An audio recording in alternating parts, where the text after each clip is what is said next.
If you're watching a fortnight ago, you'll have seen part of my conversation with Kate Titterton, carefully recorded using two cameras, one trained on her, the other on me.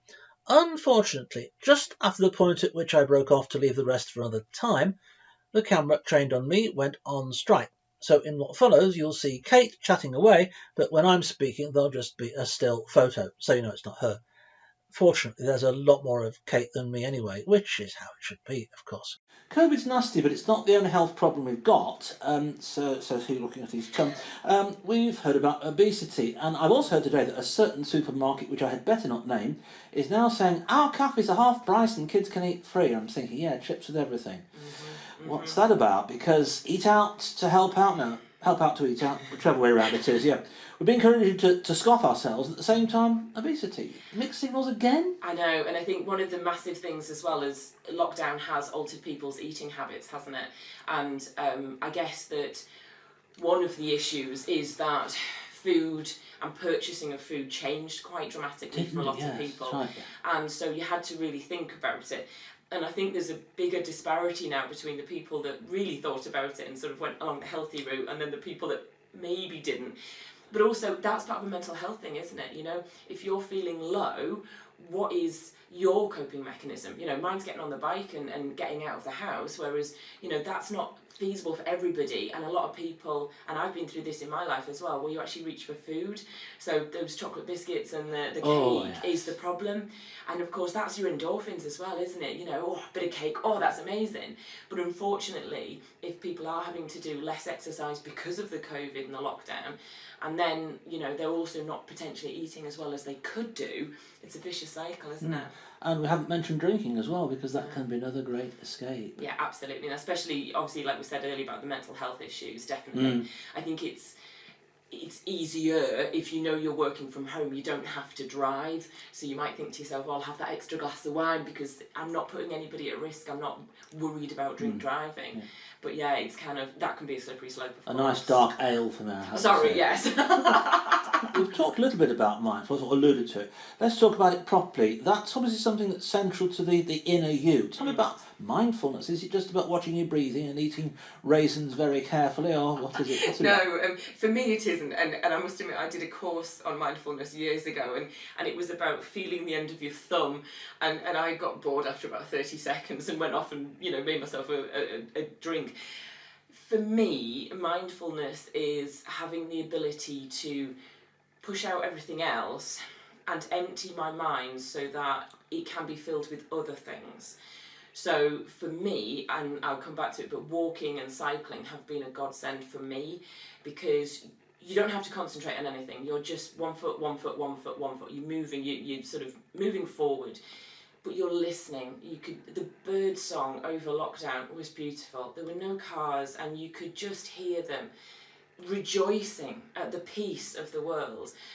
And it allows me time to just let things come into my mind rather than pulling everything. You know, we're constantly, I need the answer to this question, so you're pulling on the knowledge, you're always going through things in your mind.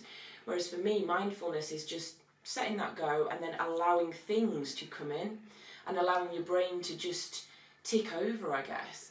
And also trying to stay positive, you know, really thinking about what makes me happy, right? It's very self-centered, I think, but what makes me happy right now and what could improve my well-being in this time. Well, it's also a bit of being kind to yourself, isn't it? Yes. That's all right, because if you're not kind to yourself, then you can't really be kind to anybody else. Agreed, Yeah. yes, yeah.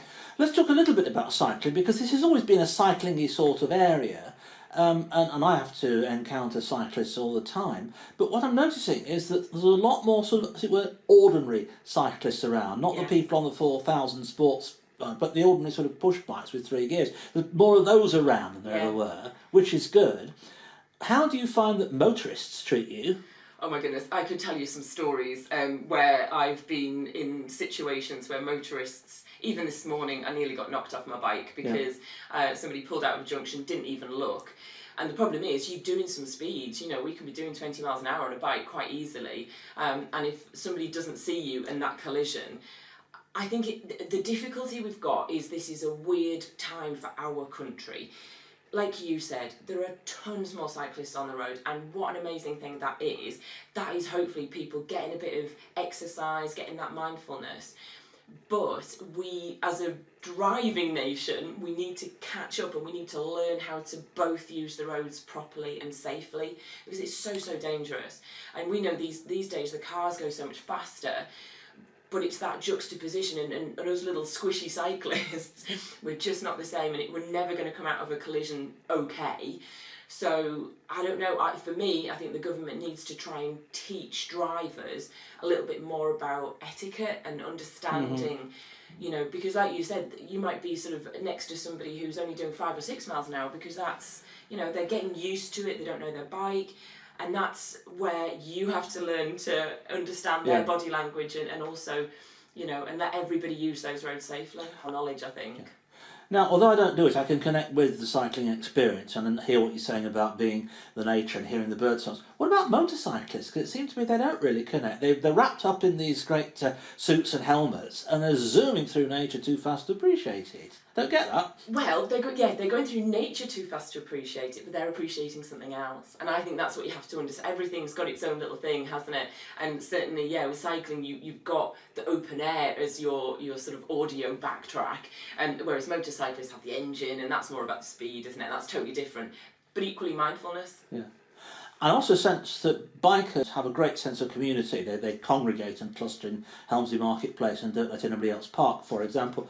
But that you sense that camaraderie among them. Is it the same with push bikers? Yes, it is, absolutely. We went up to Reeth yesterday, and loads of cyclists everywhere. And again, you can see them sort of in a little mini peloton, if you like, sort of having a break outside a cafe or something. You did mention a writing project. Just share a little bit with us that now as a taster. Come on. Yeah, okay, so during the early stages of lockdown, when I was really, I guess, struggling with my own sort of mindfulness, and I decided to start writing some monologues. And they were essentially just to pick up on a few different characteristics and really try and have a diary entry from individual people. So, for instance, somebody with anxiety over going to the shops. There's domestic abuse. There is actually also some self-harm in there. I've ended up with 11 characters, and we are going to produce those as the Amateur Dramatic Society in the village. Yeah. And I'm really pleased about it, because there are some comedy ones in there, but there's also some darkness.